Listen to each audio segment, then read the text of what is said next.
राधिका जोशी भद्रावती जिला चंद्रपुर से आई है।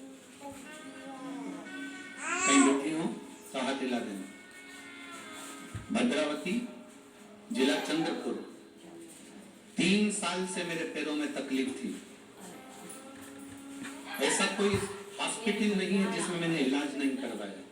नीचे 3 साल से नहीं बैठ पाई थी। कहाँ है? हाथ हिलाओ एक बार। हाँ ठीक है, ठीक है। 3 साल से मैं नीचे नहीं बैठ पाई थी।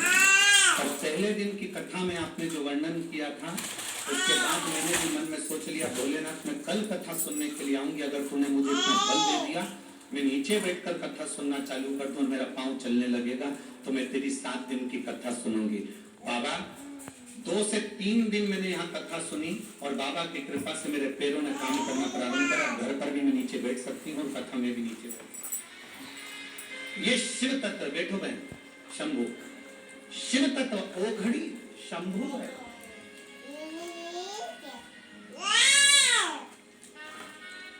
कहाँ हो रहा है?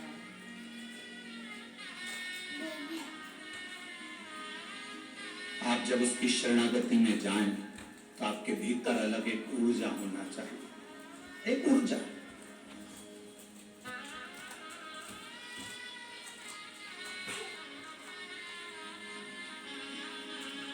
हम जिस नगर में, शहर में, सीहोर में रहते हैं, उस नगर में, शहर में, सीहोर में जिस रोड पर रहते हैं, वहां हमारे पास में डॉकघर है, पोस्ट ऑफिस, और पीछे वाली रोड पर गुरुद्वारा।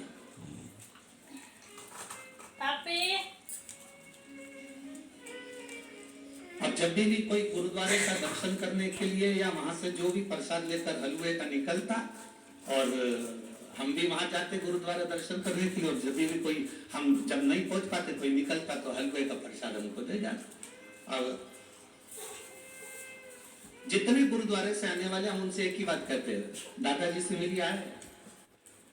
तो वो मुस्कुराकर कहते, गुरु जी तुम भी क्या बात करते हो, हम गुरुद्वारे गए थे, गुरु नानक देव जी के पास गए थे।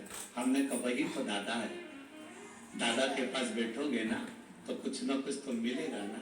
जैसे हमको हलवा मिल जाता है, प्रसाद मिल जाता है, उसी तरह जब हम शिव के पास बैठते हैं, हम औघड़ी के पास बैठते हैं, हम किसी सतगुरु के पास बैठते हैं, हम किसी संत के पास बैठते हैं, तो हम खाली नहीं उठते। अगर किसी गुरु के पास में भी आप, भले गुरु ने तुमको प्रसाद नहीं दिया, भले गुरु ने तुमको कुछ नहीं दिया, भले गुरु ने तुमको एक शाल तक नहीं उड़ाया, एक माला तक नहीं दी, एक तुलसी का पत्ता भी नहीं दिया, एक रुद्राक्ष भी नहीं दिया, भले गुरु ने तुमको कुछ नहीं दिया, और तुम गुरु के पास जाकर बैठे हो, मतलब तुम्हें कुछ ना कुछ, तुम चले भी गए तो मिलेगा। गुरु नानक देव जी ने कहा, पता करो मुझे यहाँ विश्राम करना है। बाले ने पता करा, सामने झोपड़ी है, झोपड़ी में एक माता रहती है, वो माता के घर में अपन रुक सकते हैं, पर दिक्कत केवल इतनी सी है कि माता के घर में इतनी जगह नहीं है। मत होने दो, अपने को क्या करना है, थोड़ी सी जगह में रुकना, रुकने की तैयारी करो। झोपड़े में गुरु नानक देव जी रुके, झोपड़े में रुके, और झोपड़े में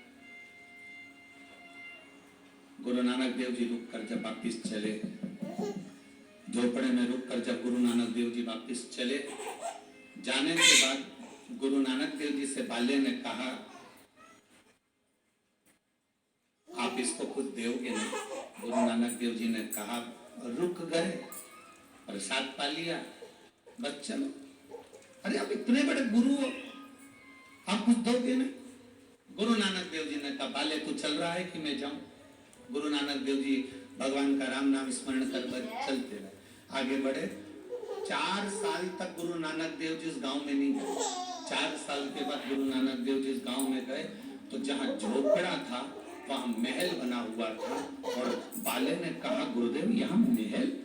गुरु नानक देव जी से कहा, पता करके आऊं कोई बूढ़ी माँ रहती है कि कोई दूसरा रहता है। जब जाकर देखा तो वो बूढ़ी माँ गुरु नानक देव जी का इंतजार कर रही थी कि जिसने कदम रखकर मेरे झोपड़े को महल बना दिया, वो गया कहाँ?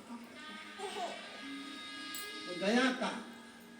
आप शंकर जी के मंदिर में जाते हो तो आपके मन में आता है, मैंने पशुपति व्रत करा, भगवान ने क्यों नहीं सुना? मैंने इतने साल जल चढ़ाया, मैं 4 महीने से भगवान को जल चढ़ा रही हूँ, मैं 3 महीने से भगवान को जल चढ़ा रही हूँ, मैं 6 महीने से भगवान को जल चढ़ा रही हूँ, भगवान मेरी सुनता नहीं है। गुरु जी तुम तो झूठ बोलते हो कि भगवान भगवान सुनता है। मैं तो 5 महीने से चढ़ा रही, मैं तो 3 महीने से चढ़ा रही, मैंने तो 2 बार पशुपति व्रत कर लिया, मैंने तो 4 बार पशुपति व्रत कर लिया, मैंने तो 8 बार पशुपति व्रत कर लिया, मैंने तो ये कर लिया, मैंने तो बेलपत्री चढ़ा ली, भगवान मेरी सुनता नहीं है। गुरुजी तुम कहते हो भगवान सुनता है, मैं साल भर से भगवान को जल चढ़ा रही, भगवान मेरी नहीं सुनता।